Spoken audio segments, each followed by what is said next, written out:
কিছু মানুষ রাস্তার পাশে ঘুমাচ্ছে, কিছু মানুষ বড় বড় অট্টালিকায় ঘুমাচ্ছে, কিছু মানুষ তিন বেলা ভালোভাবে খাচ্ছে, কিছু মানুষ তিন বেলা খুব স্বাভাবিকভাবে খাচ্ছে। দুই খাওয়াটা কিন্তু এক না, আলাদা।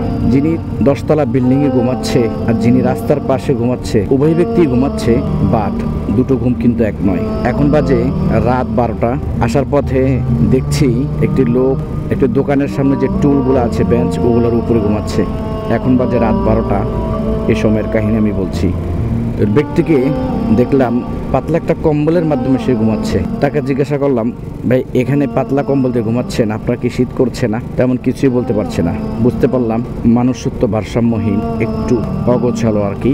আমরা যাকে পাগল বলি, তো ভাই পাগল কিন্তু দেশে অনেক আছে, সব পাগল কিন্তু এক নয়। দেশে অনেক পাগল আছে, শতকরা 95 জন পাগলে কিন্তু পরিবারের চাপে, স্ত্রীর প্রতারণার কারণে এবং প্রেমের ফাঁদে পড়ে বিভিন্ন ঝামেলায় কিন্তু পাগল হচ্ছে, ব্রেন এফেক্ট হচ্ছে। আর বাকি 5% হচ্ছে জন্মগতভাবে পাগল। তো আমরা কিন্তু সবাইকে পাগল বলি, আসলে সবাই সত্যিকারের পাগল নয়।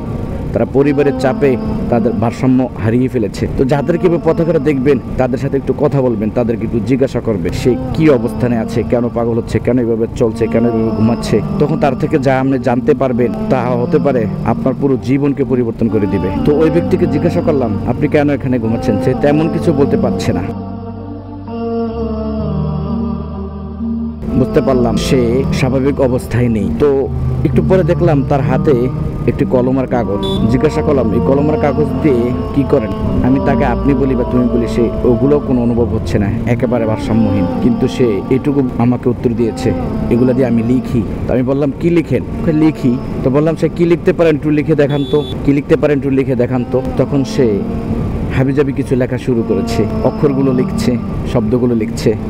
একবার লিখেছে আমার, কয়েকবার লিখেছে তারপরে লিখেছে আমার নাম সজীব, তার নামটা লিখতে পারছে, তার নাম সজীব আহমেদ। আবারও লিখেছে আমার নাম সজীব আহমেদ, লিখেছে সজীব আমার নাম। এভাবে সে বারবার ঘুরে ঘুরে লিখছে, এইটুকু।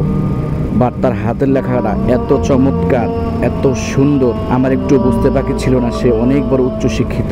তখন তাকে একটু ভালো করে সুন্দর করে তার সাথে কথা বলার চেষ্টা করলাম। তাকে বললাম, আপনি কোন পর্যন্ত পড়াশোনা করেছেন? সে তেমন কিছু বলতে পারছে না। তখন বললাম, আপনি একটু তেলাওয়াত করেন তো। সাথে সাথে সে এত সুন্দর করে একটা তেলাওয়াত করলো, কোরআন তেলাওয়াত।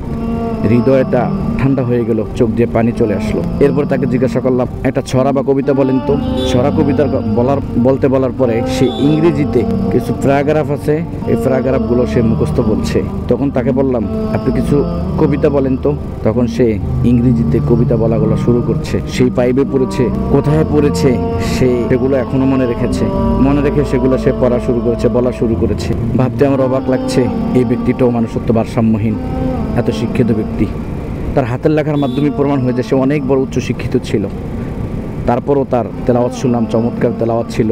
ইংরেজিতে মনের করে কথা বলছে, ইংরেজি হাউমাউ করে বলছে, ইংরেজি বলার ধরনে মনে হচ্ছে অনেক বড় উচ্চ শিক্ষিত। তখন মনে মনে আফসোস হলো যে উচ্চ শিক্ষিত ব্যক্তিটাকেও আমরা অপমান করি, অপদস্থ করি, অবহেলায়। অথচ রাস্তার পাশে ঘুমাচ্ছে, তাকে আমরা কখনো জিজ্ঞাসা করছি না। কিন্তু এই ব্যক্তিটা যেন কোত্থেকে আসছে, তার গন্তব্য কোথায়, কোন পরিবারের ছেলে, সে কত উচ্চমানের ব্যক্তি ছিল, অথচ আমরা কেউ জানি না।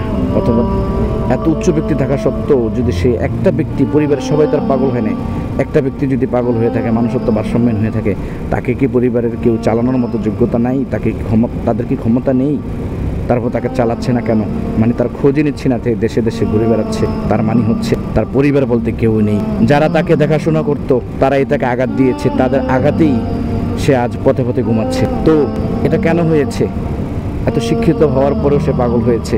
তা আমি বলবো, আপনাদেরকে রিকোয়েস্ট করবো হাত জোর করে, আপনি যদি পথের সামনে পাগল দেখেন, পাগলকে পাগল না বলে নিজের ভাই মনে করে, নিজের পার্শ্ববর্তী বন্ধু মনে করে, এলাকাবাসী মনে করে হলেও তাকে জিজ্ঞাসা করেন সে কি ছিল, কি হয়েছে, কি ঘটেছে, কেন সেই পর্যায়ে। দেখবেন আপনি অজানা এমন কিছু জানতে পারবেন যা আপনার চোখ কপালে উঠে যাবে, আপনাকে তাক লাগিয়ে দেবে।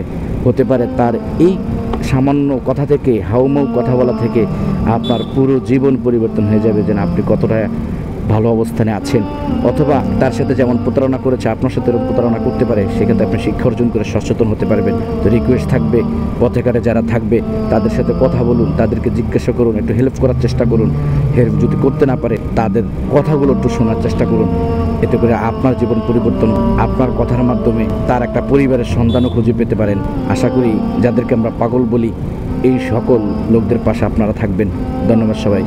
আসসালামু আলাইকুম ওয়া রাহমাতুল্লাহি ওয়া বারাকাতুহু।